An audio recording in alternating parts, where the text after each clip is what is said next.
Thank you, Ian. Not sure why I called you. Oh, that's okay. Okay. I know, I saw that. That's why.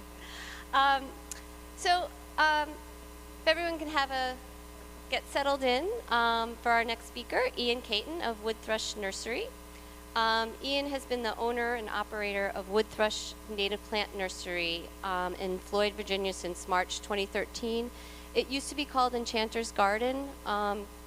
Guessing probably, I've definitely heard of Enchanter's Garden too, and new one. It's a nursery specializing in native plants of the Appalachian region, including West Virginia, Pennsylvania, Tennessee, and North Carolina. One of the focuses of Ian's work is the introduction of new and rare native plants, which are either little known or underappreciated in the trade. So, welcome. Thank you so much. And I actually also used to work for Larry Wiener, Landscape Associates, for many, many years. Still do a little bit of work for them occasionally. And a lot of the information I'm going to talk about here is kind of a building synthesis that I've had over the last 20 years working for Larry and now growing plants from seed that I collected in the wilds of West Virginia and Virginia. I've come to learn a few things about plants that I don't think I understood quite as well when I was a landscaper. And so this lecture, it's subtitled about practical implications. Honestly, I don't know how practical everything I'm going to tell you is, because a lot of this that I'm talking about, in a way, this really isn't a lecture. It's a series of confessions. A series of confessions about mistakes and errors and problems that either I have made or that are generally made in landscaping in the nursery trade. And a lot of it comes down to basically, what are your expectations for a plant? What are your expectations based on the name of that plant? And what are your expectations based on your personal experience with that plant? For many people like myself who grew up and worked and did a lot of the landscape work in the mid-Atlantic, my understanding of native plants was based mostly on what I saw in my neighborhood or what was in my available from nurseries. And what was available from nurseries was mostly seed from Midwestern seed sources or from who knows where. And when I moved to West Virginia initially, when I took over Enchanter's Garden, changed the name to Wood Thrush, I began to notice that my expectations for plants were, particularly my expectations for straight species, quote unquote, radically changed for many, many, many plants. So I'm going to kind of go through a number of things, and these are really just a series of stories and confessions about plants and the names on plants and what those names mean. And the first story is the one that really kind of jumped out at me first. Hydrophyllum virginicum, Virginia waterleaf. This is a plant, one of the few native plants that was pretty common in the Philadelphia area when I was learning about native plants. And it's a cool little ground cover, great ground cover. It would make a great plug plant. I don't know why no plug nurseries are offering it just yet. And it had a interesting water pattern on it. I actually prefer, or at the time preferred it mainly for foliage than for the flowers, because the flowers were kind of interesting, but they were white and a little boring, and they were all white where I was. Now, I suppose I could have read a book and, learned that they could be blue or white, but my personal experience with the plant everywhere I went in the Philadelphia area was, oh, it's a white flowered plant, and that's as far as it went. When I moved to West Virginia, they're all amethyst colored, not blue, not purple, amethyst color. You have to hunt hard to find white ones. And the plant is either only in populations of amethyst or only in populations of white, and you I think only one time did I ever see a mixed population. So when you buy this plant, or if you could buy this plant from a nursery, what is your expectation of the plant? Are you getting a white one or an amethyst colored one? How does the nursery distinguish this? Do they put a name on it? Do they put a cultivar on it? Should they put a cultivar name on it just for the sake of distinguishing the white one from the purple one? A lot of nurseries in the past have done exactly that, just for the sake of giving the information that is expected, because there's not often another way to do it for many plants. You could call it, oh, I don't have it on there. You could call this Forma amethystina and this one Forma alba, but that's not a proper botanical term, really. So this is an element that's going to come up a number of times when you talk about straight species and your expectations for straight species genetic diversity. What do you mean? And as a designer and as a landscaper and as a nurseryman, what and how do you convey this information? Because traditionally, most nurseries convey it in the simplest form possible, in almost every case. And a lot of people like that. How many people in here know about like the kind of debate between the lumpers and the splitters in botanical circles? I'm not a botanist. You know, splitters want to make everything their own species, and lumpers want to simplify it down to one species. Now, I tend to hold with the splitters because I think the more you split something, the more information you are telling people about what that plant is, where it came from, and what its history is. And we'll kind of get into that a little bit as we go along. So, another of my misunderstandings about plants is Liatris aspera. Here it is starting the bloom in a wildflower meadow in Connecticut, not a natural location for that plant, from seed, grown in Wisconsin, more likely than not. Wisconsin ecotype, Connecticut planting, blooms in September. And therefore, my understanding of this plant when I was working for Larry as doing seeds and meadows for years and years and years was, oh, this is an late summer, early autumn blooming Liatris. Isn't that cool? Most Liatrises are summer blooming. So you want a late one, you could put aspera in the meadow. When I got to West Virginia and was growing it from local ecotypes, they were all blooming in August, beginning of August, July even. Beautiful plant, summer blooming. The ecotype and the position and planting changed the plant radically depending on where it was coming from. These are, this is a phenotypic distinction. And a phenotypic distinction, which I'll get to describing a little bit more in a moment. But they're small changes that aren't usually botanically significant and often don't get incorporated into any kind of a name, but can be important nonetheless. Here's a case where naming conventions confuse things. Baptisia alba. Most nurseries sell a plant called Baptisia alba, and that's it. They don't have the subspecies on there.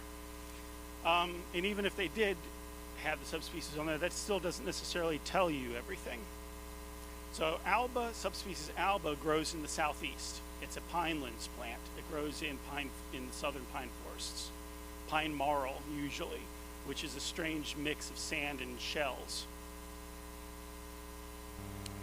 This is the Midwestern one, Baptisia alba, subspecies macrophylla. Both of these plants have gone through about 8 name changes over the last half century, and every nursery lists it slightly differently. Some places list this plant as just alba, doesn't tell you anything necessarily, or they can list it as Baptisia, only Baptisia macrophylla, or they can list it as Baptisia lactea. Some botanists say lactea is also alba. So macrophylla is primarily Midwestern. It grows in the prairies, limestone prairies. It kind of occurs in the southeast, but not so much. but very different habitat, a very different looking plant. And if you don't have the information, if you don't have the subspecies at least, or if they haven't broken it out either into alba or macrophylla, then it doesn't tell you where the plant comes from, it doesn't tell you how it grows, it doesn't tell you the history of the plant, it doesn't tell you about the ecotype. So if you buy a plant called Baptisia alba, there's really no way to know what you're getting. Unless you buy the cultivar Wayne's World, which is alba subspecies alba from North Carolina. It is a North Carolina ecotype, no different from the naturally occurring form of the plant in North Carolina. This is another one of those cases where the cultivar name tells you more about the plant's origin than the species name attached to it. So there are times when even knowing that gives you clues about the plant. So again, phenotypic variations, often these are listed botanically, if at all, as either varietals or forms. You'll see a little V or a little F. Subspecies, actually we'll talk a bit more about later on separately. Most phenotypic variations refer to small changes in the plant, flower color, height, leaf color, anything like that. It's the source of many older native plant cultivars, the ones that came out in the 80s and earlier, or even in the 90s. They are wild occurring by and large, and they're often self-sustaining in the wild. They're not necessarily weird or unusual, they're just unusual to most practitioners. So if you get something that is a little bit odd, it doesn't necessarily mean that it's a cultivar or that it's been bred or there's something wrong with it. It just means that that what a plant is in the wild is more than just what your expectations of it are. And it's complicated. Like I said, they're often self-sustaining in the wild, but sometimes they aren't. For instance, Mertensia virginica has white forms, but if you grow from seed white Mertensia, you get blue ones. It's not. It doesn't hold. Whereas with the example I gave a moment ago with the waterleaf, if you grow white waterleaf seeds, you get white ones. So it varies considerably. And you can see this in a lot of different places. Hibiscus machudis, some people split this in two different species, machudis versus palustris. Palustris being the solid colored one, and machudis being the bicolored one. Or there may be variations that are impossible to describe with a name. Here's an Asclepias syriaca that I found with strange foliage colors. This was growing in West Virginia in a field, and it comes, if you were to clone this, it's always the same. There'd be no way to describe it. It's straight. I mean, there's nothing unusual about it. If I was to sell this to somebody, they would think that I was giving them a botanical oddity. But it's very, there's a lot of variation. There's a mauve colored one, even white colored ones. If I sold a white one, or even if I grew the plant out from seed and sent it out into the world as seedlings, and people grew them and said, this is white, it's a cultivar. I mean, white ones occur in the wild. What does it mean to be straight species in this case? And what are your expectations of the plant? This came up a moment ago. Here's another example. So Latris scariosa actually has about 3 subspecies. There's the regular type scariosa, and here it is with its alba form, which grows mainly in the mid-Atlantic and south. There's Newlandii subspecies, which grows in the upper Midwest, and there's Nova Angliae, which grows in New England. All of them can be described as subspecies of Scariosa, but they have also all been described as their own species. Most nurseries sell only Latris scariosa. What does that mean? What are you getting? What did you buy? I've talked to a few nurseries. What they're getting is seed from a seed nursery in Wisconsin. It's Newlandii, but they're calling it Scariosa. If you buy just latch or Scariosa in the nursery trade, there's a good chance that you don't that it could be coming from anywhere. If it doesn't say Nova Angliae in it someplace, I would be hesitant to say that it's a New England ecotite.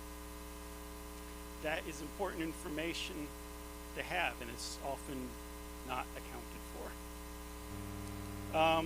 Here's another personal story. Heuchera villosa is a complicated plant in the wild.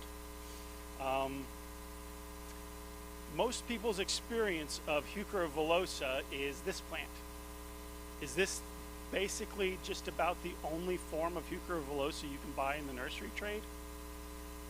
Is it even villosa? Some people say it's a different species. I've got it here listed as varietal macrorrhiza, which could be just a different species, Heuchera macrorrhiza, sometimes listed that way even. Given the name autumn bride, not because really that it's different from the wild forms of this plant, but to connotate that this is this particular form of that plant. Most people, I think, are growing this from seed, even in the nursery. They're not technically cloning it.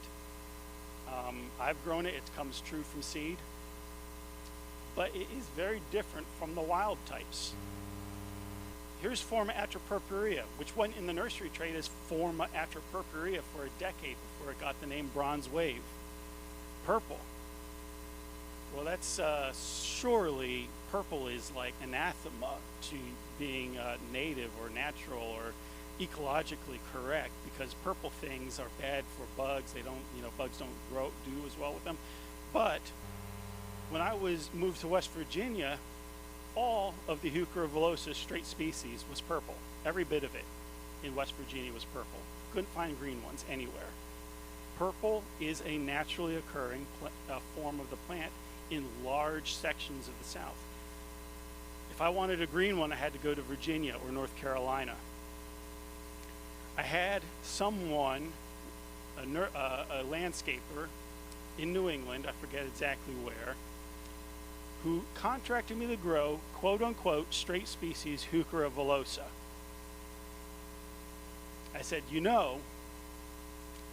what you're going to get is a purple-leaved Heuchera villosa from you. You're not getting a green-leafed one, right? Because all of my quote unquote straight species were purple. So, they were accepting of this, but it was a little bit of an unusual thing to get across, that your expectation is Heuchera villosa is surely green in the wild, and that purple is a bizarre mutant, but it's not in this case, and in many cases. Most purple leaf things do occur to one extent or another in the wild in greater or lesser numbers. Just because something doesn't meet your expectations for it doesn't mean that it's not naturally occurring. This is part of the broad genetic diversity of the plants in the wild. Here's another example, Monarda fistulosa. As someone who did wildflower meadows for Larry Weiner for a decade or more, and learned about Monarda fistulosa from local populations, what color is Monarda fistulosa? It's lavender, plus or minus. It's about this tall or so, and it gets powdery mildew like crazy often. When I moved to West Virginia, every single population of Monarda fistulosa I ran across was different. There's one with white flowers. There's one with purple. Now the purple isn't showing very well, but believe me, this is like dark purple. Purple ones. This one was so hairy and fuzzy that the leaves almost looked white at times. All from very different population locations. That hairy one was growing in pure gravel. And most books will say that Monarda fistulosa wants a richer soil than that. Not no soil, not pure gravel. And that doesn't even scratch the surface. I found some Monarda fistulosa that were only 5 inches tall in a few places. varietals and subspecies of the plant, usually not generally known or available in the nursery trade. Many of these are probably going to become their own species very soon.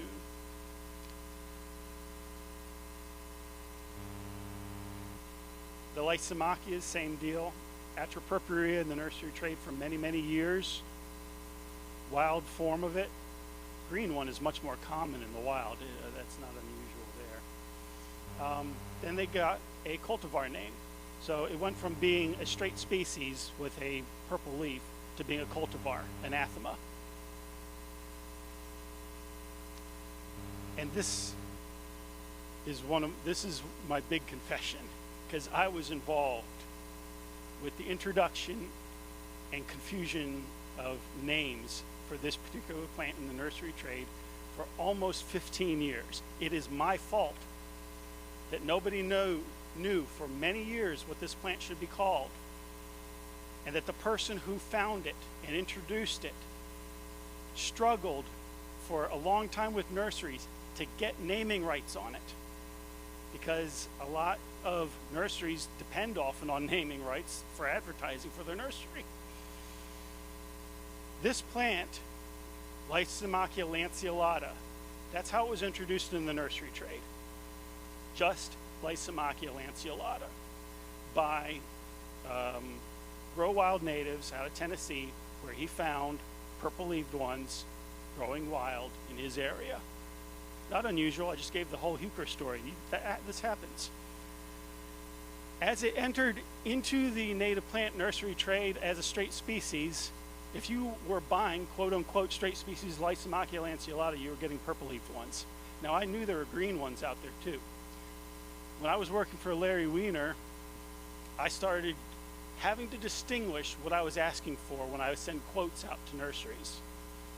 And to do that, I invented the name Forma atropurpurea in order to get nurseries either to give me the green one or the purple leaf ones. I invented that.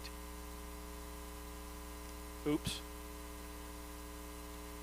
Well, after a couple of years, every nursery was starting to call it that. And then the guy who introduced it wanted to put a cultivar name on it so that he could get some recognition and credit for it. And no nursery would do it for years.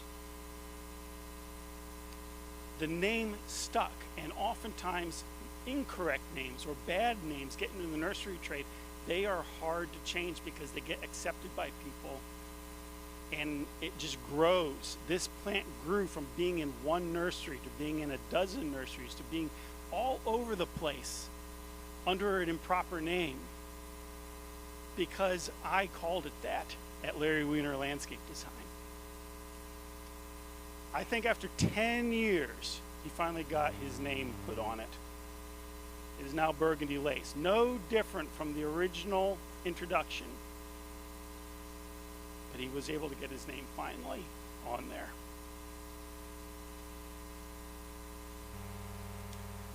Here's another example, Pycnanthemum muticum. Just like how nurseries often will share names about in the trade, they share plants around too. The Pycnanthemum muticum that's in the nursery trade is the same clone in every case. That clone was found in the wild in Pennsylvania, introduced by North Creek Nurseries, and whether it has a cultivar on it, name on it or not, it doesn't have a cultivar name on it, but it sure could be because everyone's cloning it. It's different from the wild form. Well, it's different from the common wild form because, like I said, it was still found in the wilds of Pennsylvania. It's probably a tetraploid, which happens a lot in the wild. It's thick, it's big-leaved, it's stocky, it's pretty aggressive, which makes it a great and useful landscape plant. It's one of the reasons why people really like Pycnanthemum muticum, quote-unquote, Pycnanthemum muticum in the nursery trade. The wild one is pictured here on the left. This is what I find in West Virginia and Virginia. And I've seen it in Maryland, and I've seen it even in other parts of Pennsylvania. It's open, it's still pretty aggressive, but it's more open and loose and airy than the other one. This is a case where it would actually be more useful for Pycnanthemum muticum in the nursery trade to have a cultivar name on it than straight species, because it tells you what you're getting more than just calling it Pycnanthemum muticum. Not that it's not a wild plant, but that it has certain characteristics of a particular ecotype of this wild plant. Here's Latris spicata at Longwood in July. Tall plant, blooming.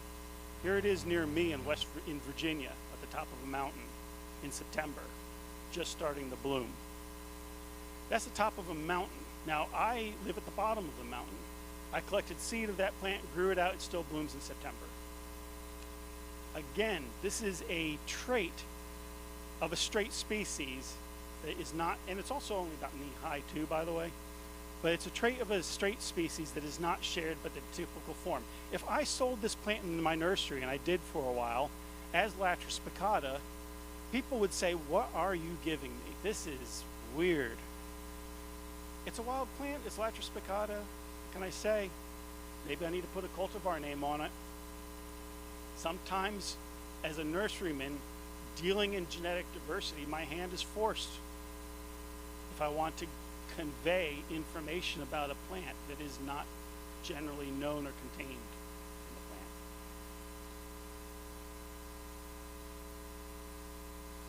I'll have to invent another name, make another mistake for the future. How about Silene virginica? Is this a popular plant or what?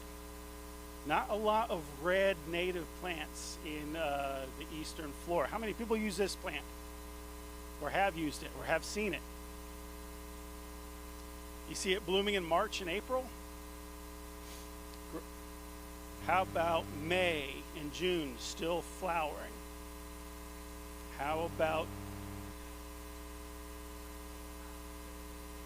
well, these photos I took 20 years ago.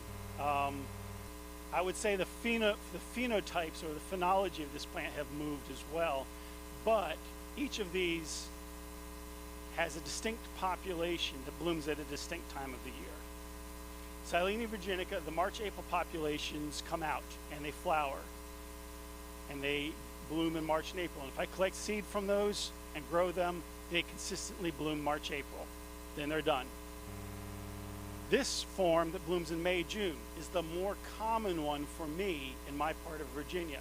If I collect this plant, grow it, all the subsequent plants bloom in May and June. And they're tall. They're about knee high, almost twice as tall as that March-April one. It's still Silene virginica.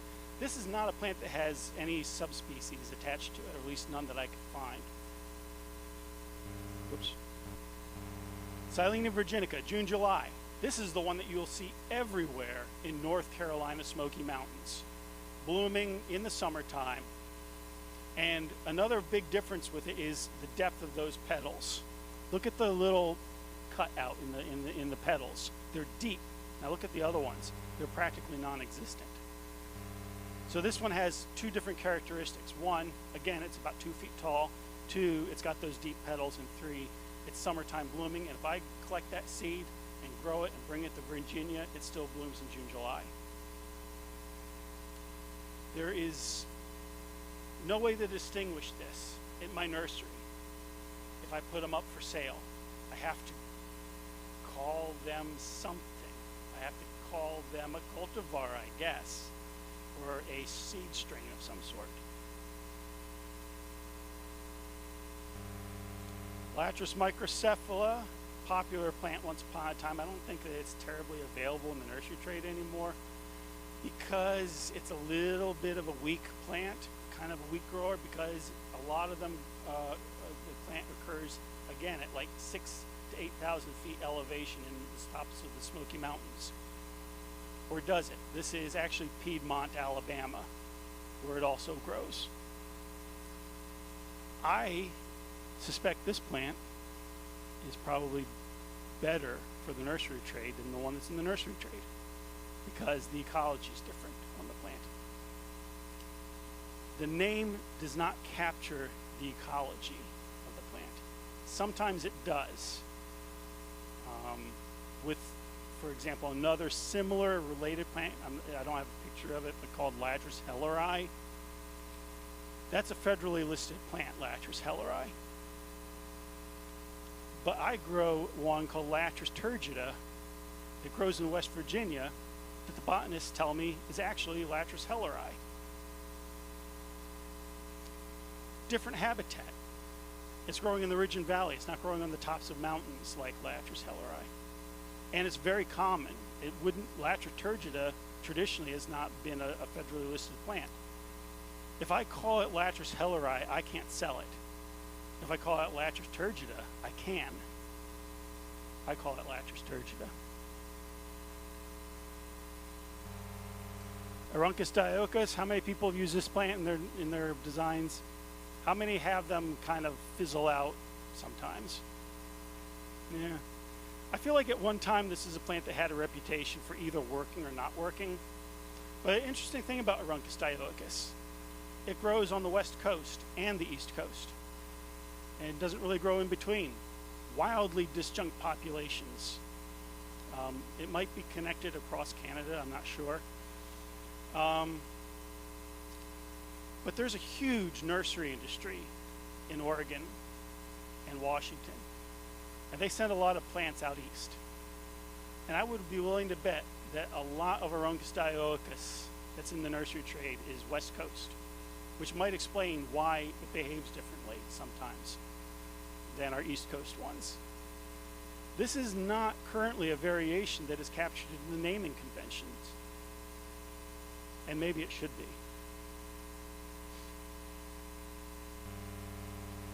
Parthenium integrifolium, here's another case of that. In the prairie states, it grows in rich, deep, organic prairie soils. It gets about that tall. Beautiful plant. In the east, at least in the mountains where I am, the photo on the left is the typical habitat of the plant. That's a shale barren. It's gravel. There's no soil in there, almost none. And it's hot. This is probably 110 degrees at the soil surface when the sun's out.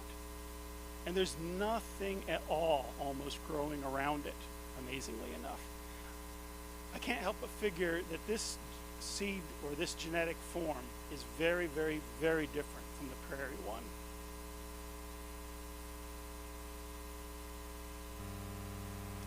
And I often see this in parts of the mountains where the plants, even close together in close proximity, have a lot of genetic variation in where they grow. Here's Phlox divaricata growing wild in West Virginia along a creek with Pachyra aurea, which most people know is a plant that likes moist, rich, shady places. But here it is on a gravel hillside. That's not mulch. It may look a little bit like mulch. That is gravel. It's karst. There's no soil there, really. And it's on a south-facing slope, so it gets a lot of western sun in the afternoon. These are growing within about 10 to 15 feet of one another. Seeds collected from this plant were hardier for me than these ones. But they also tended to rot really easily in nursery conditions. So even within a very short distance, the genetic diversity of the plant made a big difference within how the plant worked and behaved.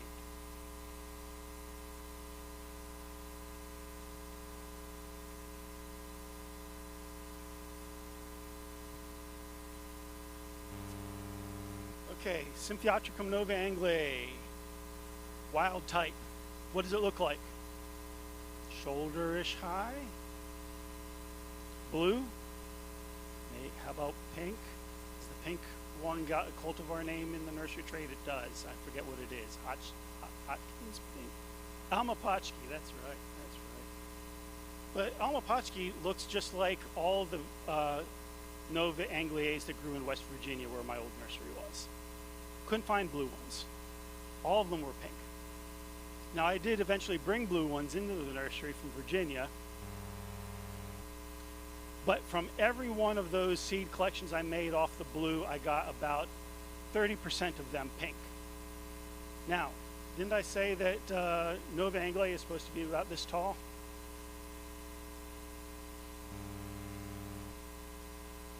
Out of every collection of Nova Anglia wild that I collected out of West Virginia, almost half of them were knee-high,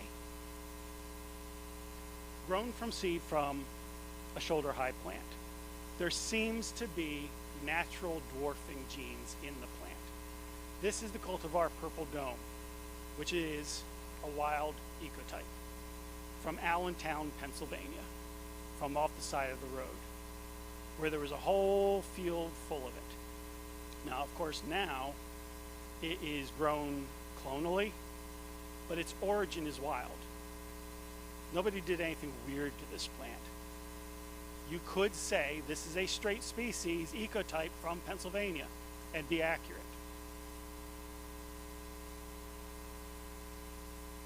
But the names do tell you a little bit about it. Same with Fireworks. Now, Fireworks has an interesting story too. I actually got from the original introducing nursery. Fireworks is a wild plant, wild ecotype, straight species from behind a gas station in North Carolina in a swamp. I think it actually is technically a subspecies of Solidaga rugosa. I don't remember the name of that subspecies, but it was introduced, found by Niche Gardens, introduced by Mount Cuba, and then as a cultivar, it's supposed to have been produced clonally in the nursery trade. Over the years, and this was introduced in the 80s, 90s, a lot of nurseries were growing it from seed, and it came true from seed because it is a subspecies rather than a phenotypic variation. And over 20 to 30 years, the plants that are in the nursery trade now do not resemble the original plant that was introduced. That original plant was reintroduced about 5 or 6 years ago to some nurseries. I don't know who's got it right now.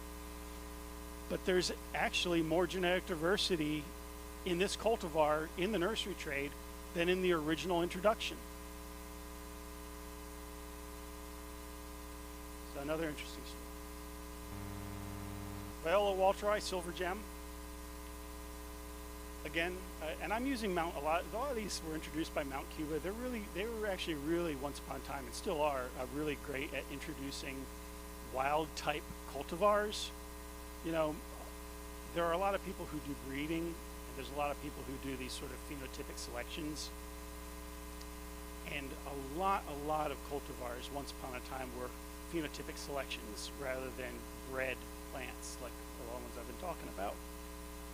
Silver gem really doesn't look any different than the wild type in the wild. It just had slightly nicer variegation. That's not unusual in violets. I've seen lots of violets that have variations in the amount of variegation on them. And when you grow it from seed, and I have grown it from seed, it still looks the same.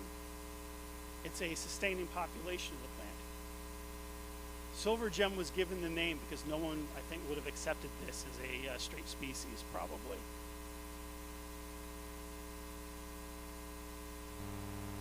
So, a little bit of talk about subspecies level variations. Again, these are sort of talking points and stories around these plants because I'm not a botanist. There's, again, a lot of debate about what things should be called. And I generally always take the point of view that naming something a subspecies tells you more about the plant than lumping them together into the same species. And I would like to see more of that kind of thing getting out into the nursery trade. In particular, and here's another one of my mistakes, and it's a mistake I made this evening. For those of you who are going to have to fill out CEUs later, one of the questions is, where does Rudbeckia fulgida goldsturm originate from? And I was going to talk about it. And then I decided Rudbeckia fulgida is too complicated for me as a species. And I don't know enough about it. So I took it out. But I still did not take out the question. Because the one thing I want to talk about with Rudbeckia fulgida and Rudbeckia goldsturm is that the complex interplay between whether a plant is a subspecies or a species impacts a lot on people's acceptance of the plant. So goldsturm comes from Sullivantii, which used to be a subspecies. Now it's a species. Rudbeckia fulgida variety or subspecies, Sullivantii, now Rudbeckia sullivantii. Goldsturm seems to have come from that, bred in Europe, and here's the crux where I decided to take it out. Somewhere between Europe and America, it got split because the European ones look different from the American ones. Claudia West told me that. She doesn't know why, but that's the case. So there seems to be a lot of mixing and crossing going on, which is not unusual in a plant that is either 5 species or 1. So Rudbeckia fulgida variety fulgida, which is a subspecies or a varietal that is well established in the nursery trade under that name, is kind of moot now because they're all different species technically. Rudbeckia sullivantii, Rudbeckia umbrosa, Rudbeckia speciosa.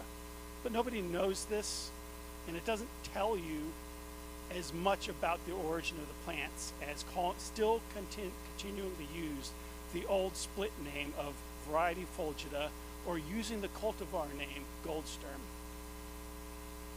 So anyway, all that to say, Sullivantii, that's where goldsturm comes from.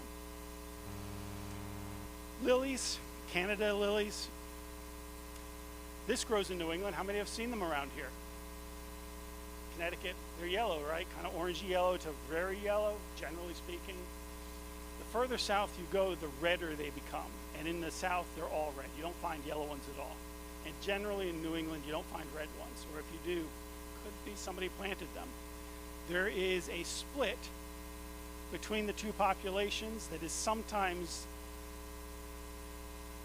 expressed as either being a subspecies editorum for the red one and regular canadense for the yellow one, but a lot of botanists don't agree on this. Again, the useful practical utility of using even a not agreed upon subspecies tells you where the plant comes from, and it tells you what color it is. So I think even nonsense names can be useful. I told you before that my made-up name was a mistake. I actually don't think it was a mistake. I think that that was a very useful name to give a plant that didn't have one before. So I'm all for inventing names for plants if it increases the utility of that plant in the trade. I'm sorry that he had to fight to get his name on it. Maybe it wasn't worth it. I don't know. Asclepias incarnata actually has 2 subspecies, regular incarnata, which is the common everywhere one, narrow leaves, smooth leaves, pulchra, broad leaves, hairy leaves, coastal, plain, and Piedmont distribution primarily. I would be surprised if the pulchra subspecies isn't pretty common in the nursery trade without any identification on it at all. Most people only know there's incarnata, and they don't go any further than that. Again, in this case, the subspecies tells you about where it grows and what it looks like. Here's another one that I kind of sort of personally have a tangential relationship to, because the nursery I took over in West Virginia, Enchanter's Garden, introduced this plant into the nursery trade. So this is, I'm directly responsible for anyone who's ever grown Oveda or had Oveda in their landscapes. Now, Oveda has about half a dozen subspecies to it, most of which you can't find any information about whatsoever. But I saw it in Kentucky, regular Oveda. Now this is not what I grew, and this is not what I introduced into the nursery trade. Those leaves are green, they're broad. This is a big plant, this is a chunky plant. This plant has leaves about that big around, big leaves. And it's boring. This is what I introduced. Scutularia, well, Peter introduced it, not me. Scutularia oveda subspecies rugosa. Now he didn't introduce it under that name to the nursery trade. He introduced it as Scutularia oveda. And every nursery took that and ran. Do you buy this in the nursery trade under Oveda subspecies rugosa? No, you buy Oveda. Are you getting this or are you getting this? Well, most people are getting this probably because it's the one that's out there. Small leaves, metallic purple leaves, but the habitat is very different. In Kentucky, where I found this was growing in rich limestone woodlands, good soil. It was growing with Hydrophyllum appendiculatum, the big water leaf, rich, moist, limestone-rich soils. This was growing on shale barrens. I've showed you pictures of shaly, rocky screes a couple of times already. This is a habitat that only occurs on the Virginia-West Virginia border and is full of endemic types of plants, and this is one of them. Rugosa only grows in shale barrens, only on the Virginia-West Virginia border. That is the only place you'll find a metallic purple one. This is a very different plant in ecology and habit than this one. If you buy this and try to put it on a rooftop garden, it probably won't work. If you buy this and put it on a rooftop garden, they'll probably eat it up. Loves it because it grows in pure gravel. It grows in pure gravel that's tilted on a 45-degree angle. That's also 90 to 100 degrees in the sun during the summertime. It's a very different plant. Probably should be a separate species. If it was made a separate species, no one would know it because every nursery still calls it Oveda and will probably continue to call it Oveda. It's probably better to keep it as a split rugosa than to give it a new species name from a practical standpoint. All right, here's another mistake. One that has been made even longer than some other plants, because this plant's been in the nursery trade for a very long time under a wrong name. How many people have used Labrador violet in their landscapes? I would be surprised if you technically actually are using it. You're probably using the ones in the nursery trade, which is in fact Viola raviniana from England. Has gone under the name Labrador violet in the nursery trade for 50 years probably. Only when I started finding wild Labradoricas around me did I realize something was not right about the ones in the nursery trade, and I started doing more research. This is well known in England. All you have to do is go to the Royal Botanic Garden to find the information that would tell you, oh, raviniana, that's not Labradorica at all. But it's a little bit more research than most people do, besides looking in a plug catalog.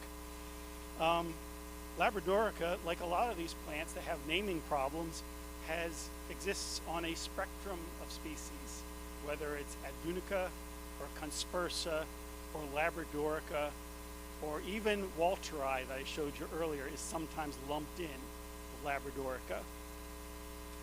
Every book is going to tell you something different. Labradorica, I think, is the best name for it, and it just needs to replace the plant that's in the nursery trade right now. They don't even have to change the name, which is really the hard part. They just have to change what they're growing.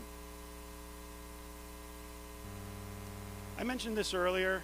I'll just bring it up again. I think I actually kind of made my point on it already. Scariosa nova anglae. That is the New England one. I don't know how common it is in the nursery trade. I happen to have it in my nursery. I would like to think that most New England nurseries are growing this particular form of the plant. It's the appropriate one. So just be aware, again, particularly for a rare and unusual form of the plant. Scarios is common. Scarios nova anglia is not. And genetic pollution on this plant could become a problem in the future.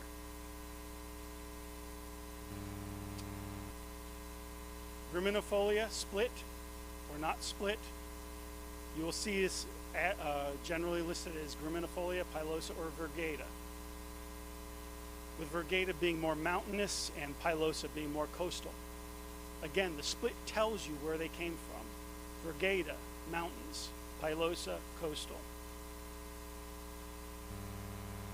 Same with Australis, because there are many, many forms of Australis out there. Minor or aberrans is sometimes listed. Those forms will tell you exactly where they come from because they come from very small parts of the country. Variety minor comes from one part of the Midwest. Aberrans is mostly from Alabama and Georgia.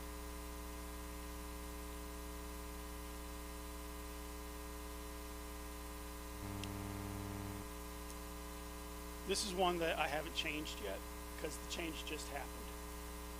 Chrysogonum virginianum, popular ground cover plant. The ground cover form comes in 2 subspecies, although those subspecies are often not listed by nurseries. That's why they give them cultivars, cultivar names, to reflect the form of the plant. They're usually either clumping or creeping. So most of the ones that we love to use are the creeping types. Virginicum, which has variety brevistolon, which is semi-creeping, or variety austral, which is the stringy one that gets all over the place. Looks a little bit spidery. In fact, there's a cultivar called Eco Spider. It wasn't until I moved to Virginia that I saw it in the wild, the normal, regular type species. Virginica variety virginica, which is clump forming and knee high. This is almost a foot tall. It doesn't creep. It spreads like crazy by seed, but it doesn't have stolons. All these others grow in the deep south. They're weird. They're weirdos from Alabama. This is the most common type form of it, but it's the least common that's in the nursery trade.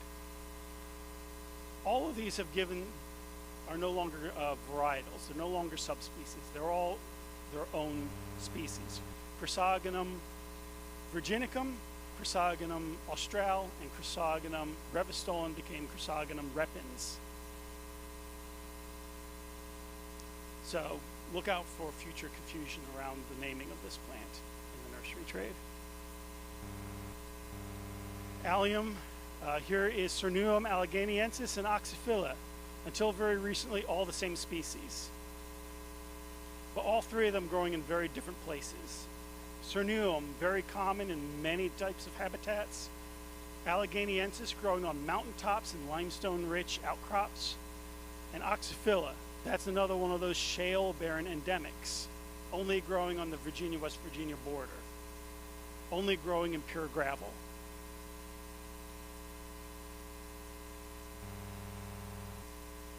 A few more examples. Allium canadense, kind of an unremarkable plant. And Allium canadense variety lavandulaire. Now this plant is so different looking from this one, and the habitat is different too. This is a plant that I see growing in wet woods and wet fields. It almost always only has 2 or 3 flowers in bloom. It's not that interesting. Lavandulaire grows in the Ozark Mountains. That's about the only place it grows. But all of the flowers bloom out. It looks like chives almost. And it grows in dry soil.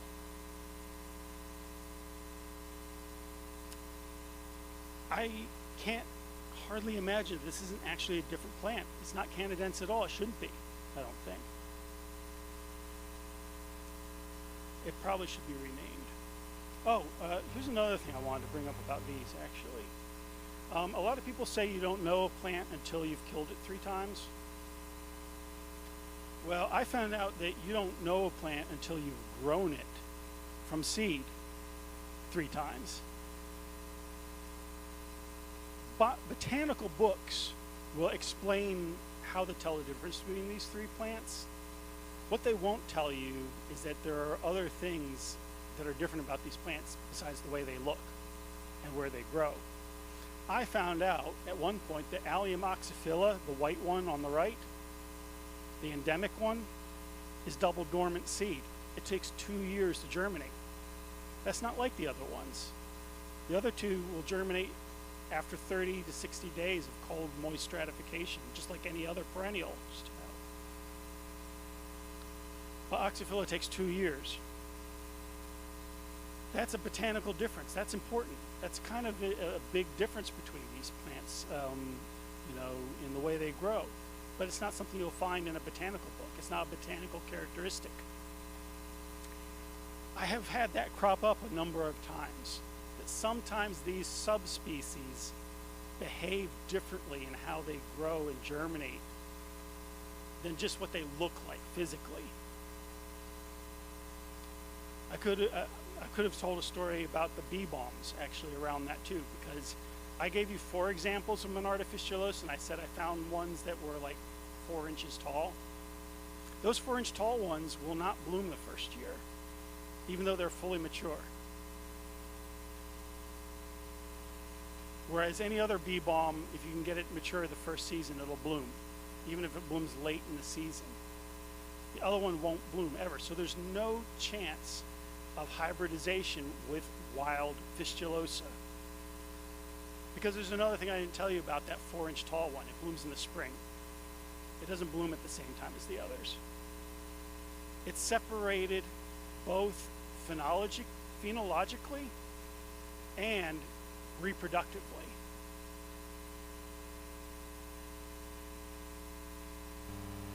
Okay. A couple more examples, and then I think I want to do some questions. Amsonia tabernae montana and Amsonia illustris. Now, Amsonia illustris is a species that is absent from many books. Can't find it. Can't find it as a subspecies. Can't find it anywhere. It's definitely not on the Biota of North America website.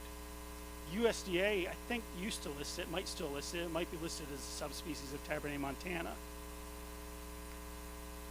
And maybe it is. But it's a useful distinction. It tells you something about the plant, even if it is a type of Tabernae montana. That's regular Tabernae montana salicifolia on the left. That's illustris on the right. The foliage is lustrous and stiff and rubbery on illustris, whereas the Tabernae montana it's Tabernae montana. It's not like that. But another big difference, a way that you can tell them, the seed pods. Can you see those all right? The seed pods on Tabernae montana point up, and the seed pods on illustris point down.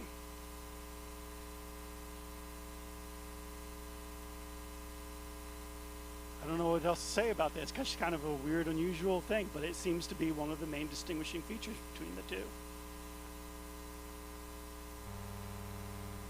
All right, I'm going to end with another big mistake. And it's a big mistake that is still made. How many people plant this plant or the other one, the painter's palette? Anyone ever use these? They're still listed in nursery trade under Polygonatum virginicum. Lance Corporal and painter's palette. There's that is painter's palette. Virginicum. A lot of botanical sources say this grows circumboreally.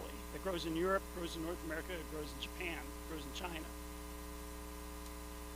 A lot of these circumboreal plants are getting new names, but those names aren't filtering through very quickly into North America. Osmunda regalis, the royal fern. Most people, I think, maybe at this point, I'm starting to see it reflected in the nurseries, are calling the American one Osmunda spectabilis. This plant is renamed, and actually it was probably an error, a mistake that someone made back 150 years ago in identification to say that these plants were virginicas, because someone else back in the late 1800s called them Polignatum filiformis.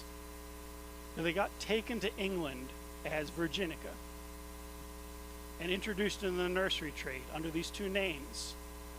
Back then, these are old cultivars. 100 years ago, you can find these in the nursery catalogs. And if you dig through do I have it listed here? There's the wild American one. But if you dig through the journal Hanburyana Notes from the Royal Historical Society for June 3rd, 2008, they have historical notes going back more than 100 years describing where these plants were collected and what they were, and they seem to be variety filiform and now species filiform. And whether you call it Polignatum virginicum or whether you call it Polignatum filiform, they are in fact originated from Japan. Don't believe everything that a plant says just because it's got virginicum or virginiana in it. It's not from Virginia.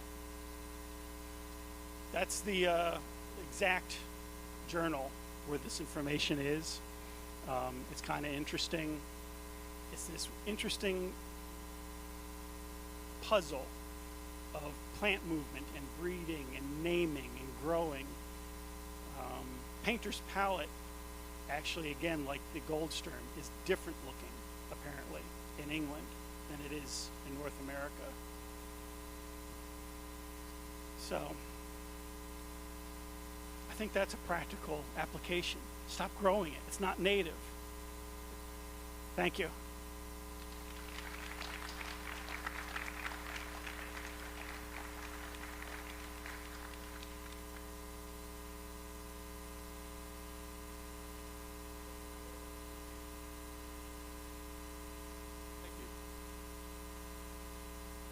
Is this talking to it? Okay. One of the things I was thinking about, you probably heard me blurt, my Selena virginica used to bloom in June, now it's blooming in May. I wonder how much epigenetics might complicate this, because the plants that I have, they're in a preserve, they were introduced years ago, it's a small self-sustaining population. It's the taller phenotype that you talked about. I record bloom data weekly, and we have bloom data going back years and years and years. And that plant has noticeably moved its bloom times a month. It was blooming in June, now it's blooming early May. What's going on there? What was the plant again? Selena virginica. Okay. Well, I would say that I think you can get the sense that plants are complicated and they do weird things. And it's convenient to put them in these little boxes that we put names on, but clearly they're on a spectrum. And epigenetics is a whole nother complicating factor on top of it. I'm sure it's part of the story. I'm sure climate change is part of the story. And I'm sure just the way nurseries grow a plant for nursery propagation changes that plant is also part of the story.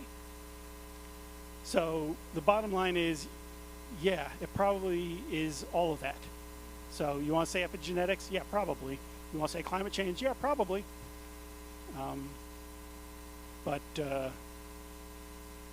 Yeah, it's interesting because Yeah. this is a population that's been on its own just reproducing in a woodland, and it's a noticeable shift. Yeah.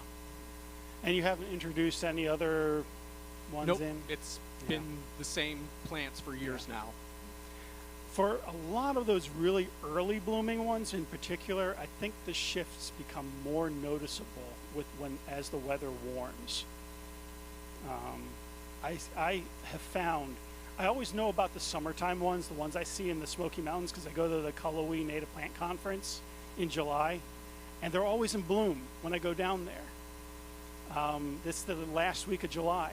And for 20 years, every time I go to the Smoky Mountains in July for that conference, that form is always in bloom at the same time. So it's a summertime bloom. That one doesn't seem to shift much. It's those March, and April ones that are probably shifting more as weather warms up sooner in the spring. So, Thank you. yeah.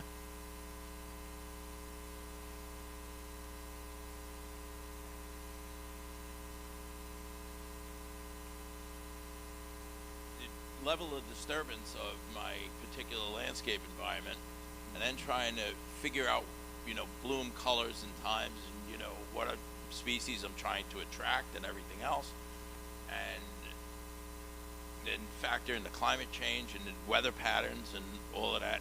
So thank you so much, Ian. So what am I going to do with that now? Well, ecoregion issues, I mean, it kind of reminds me a little bit about the question that someone asked earlier about planting southern stuff in the north. I actually still think, I think my answer is similar. Your ecoregion is still a very useful baseline for the plants that are appropriate genetically for your area. But adding a little bit in is probably not a bad idea.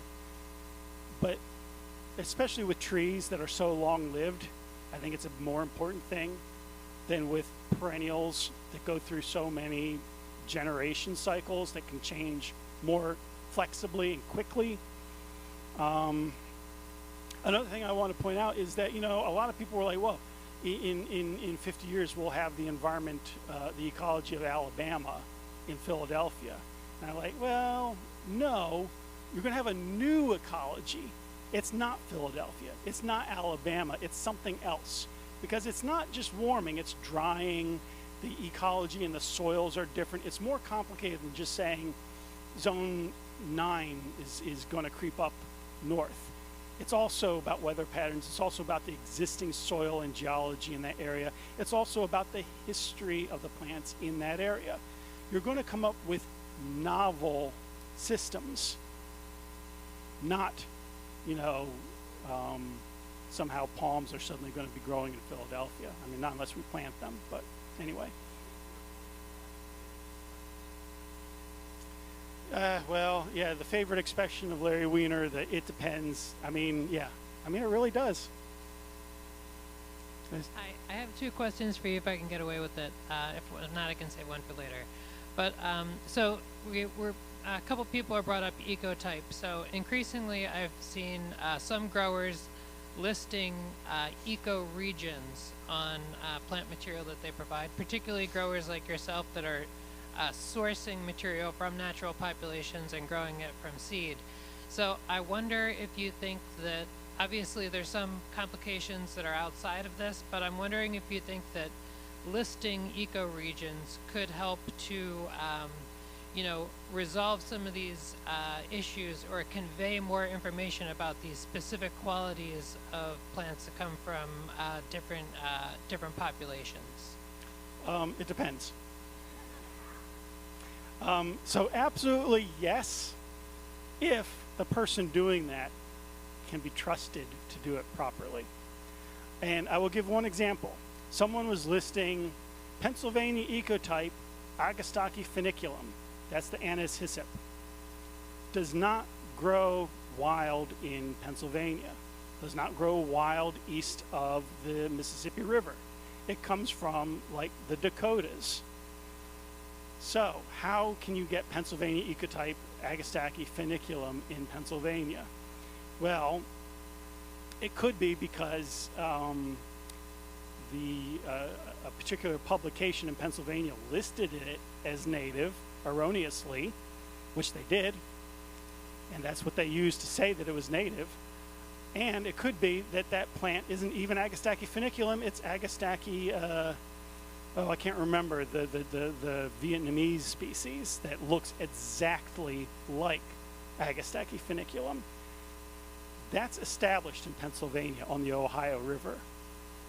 That's the population that I think was identified botanically as Agastocki funiculum, though it's not. And that's why they've identified it as a Pennsylvania ecotype, though it's not. So it's not foolproof.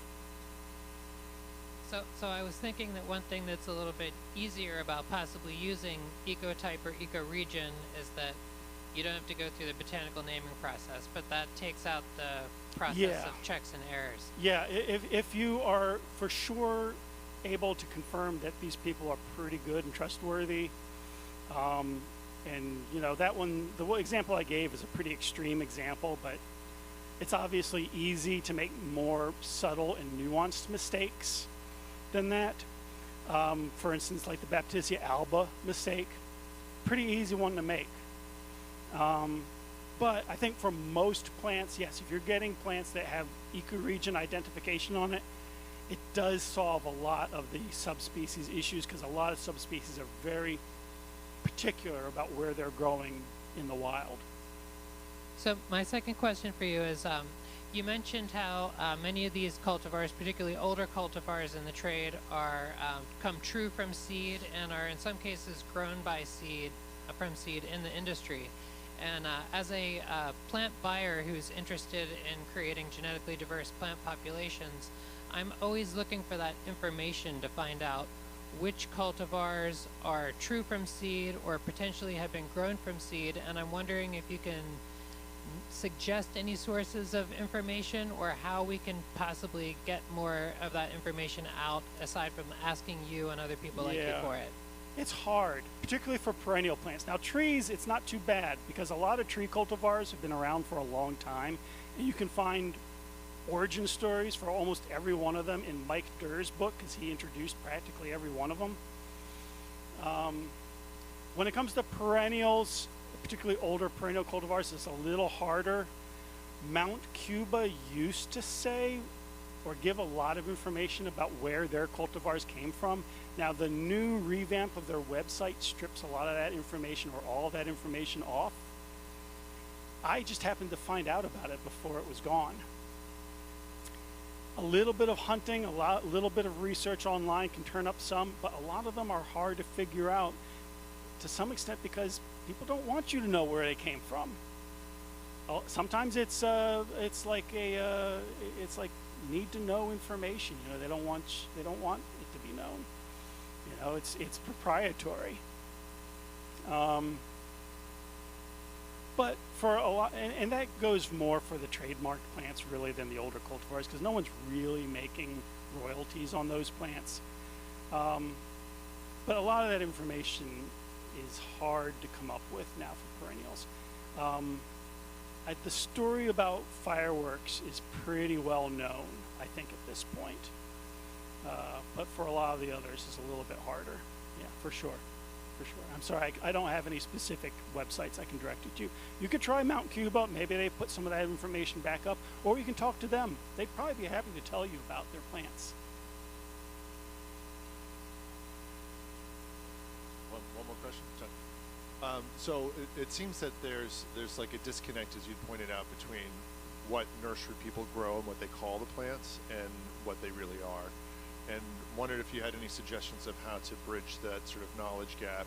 And as a follow-up, what are your go-to sources for your taxonomic authorities? In other words, you know, if a name can tell us about where a plant's from, then where do we find that given the confusion in synonymy and other things that exist? Yeah.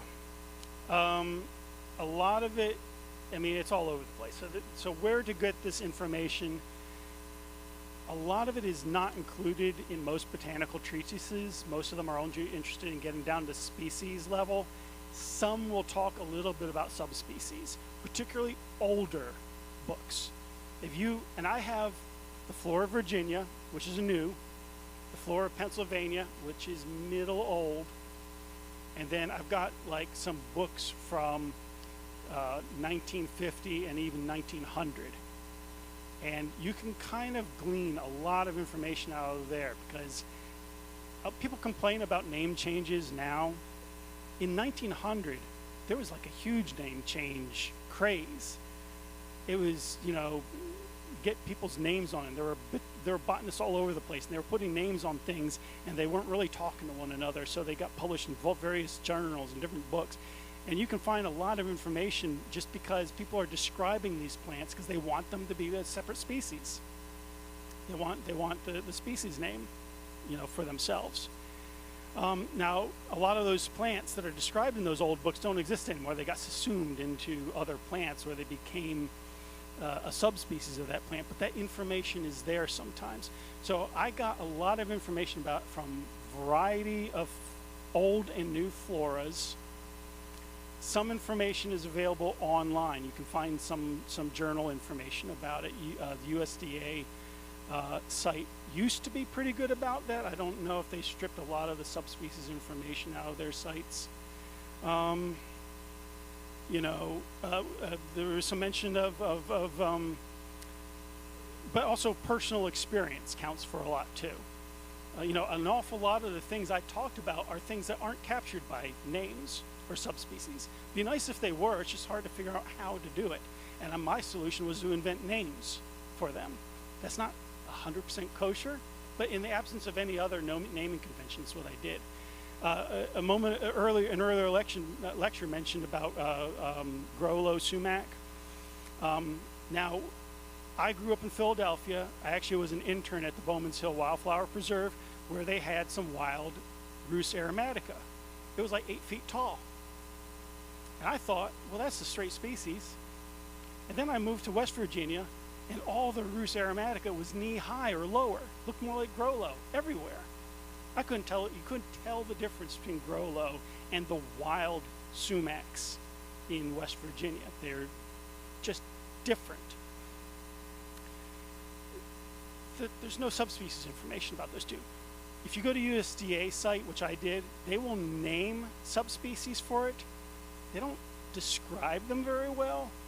They give general regional information about it, but most of them are from out west, from like the Rocky Mountains or Illinois or from the upper Midwest. I couldn't find anything that would tell me that the one in West Virginia was a particular subspecies, but it clearly is. Or else the one at Bowman's Hill was weird, which it could be. This is a question I still don't have an answer to. But in the absence of that, calling a plant Growlow is perfectly acceptable. I'm sure it wasn't bred. Someone just found it in Tennessee and put a name on it because they didn't want anyone to think it was 8 feet tall. So, there we go.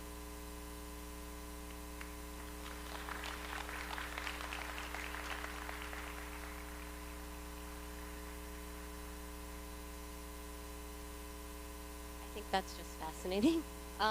Before we break for lunch, though, I'd like to invite Toshi to come up from Perfect Earth, just to tell one of our sponsors to tell a little bit about what they're up to there. Oh, take your time. It's all right. You've got some few minutes. Thank you.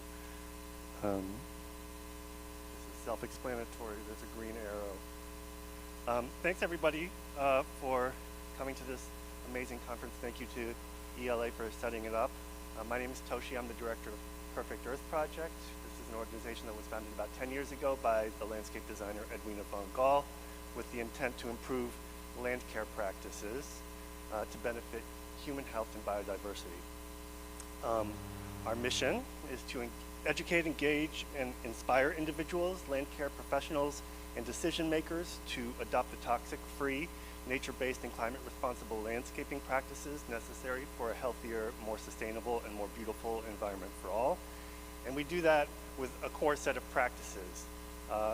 That core set of practices informs 3 programs. We educate with a program called Perfect Practices. We create workbooks and worksheets for homeowners and professionals, curricula for workforce development and professional development, and workshops for all. We communicate with a program called Pathways to Perfect. This is a partnership program that we have with public institutions, some of whom are in the room tonight, and I'll talk about, or today I should say. We also do storytelling on our website, social media, and our newsletter, where we talk about the practices, the core practices that the public institutions are performing. And we have symposia, and we help sponsor conferences like this. These are some of our partners. This is the Battery Conservancy at the tip of Manhattan, southern tip of Manhattan. This is Greenwood Cemetery in Brooklyn, the first public landscape in New York City. a Larry Wiener meadow here surrounding those amazing crypts. This is Longhouse in Long Island, Jacqueline Orr Lawson's home garden that's now a public garden. We just signed, recently sort of partnered with the Westchester County Parks Department. We're going to be hearing from Taro and Jess after the lunch break. This is, I had a picture, sorry, from Lenoir, but when I blew it up, it got really fuzzy.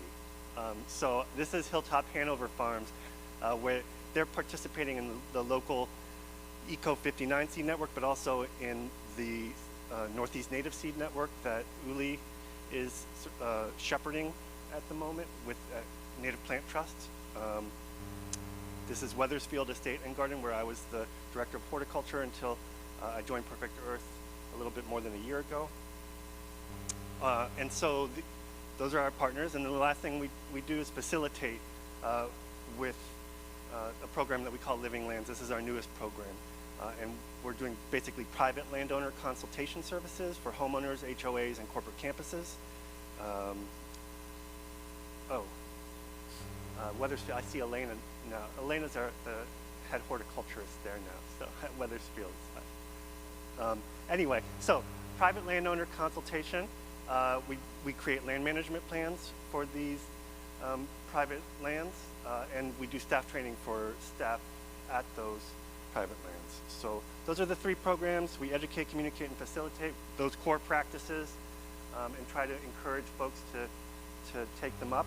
And last thing before we all get to lunch, we're hiring. For the Living Lands program, we need a regional program manager on the southern fork of Long Island. We've partnered with the Peconic Land Trust out there, one of the oldest land trusts in the country, to start to clean up surface water that's polluting two ponds out there, the Georgia Pond and the Sag Pond. And we're working with homeowners to transition their gardens and landscapes into nature-based ones so that we can avoid nitrogen runoff into those ponds, which is specifically what's driving this blue-green toxic algae that's out there.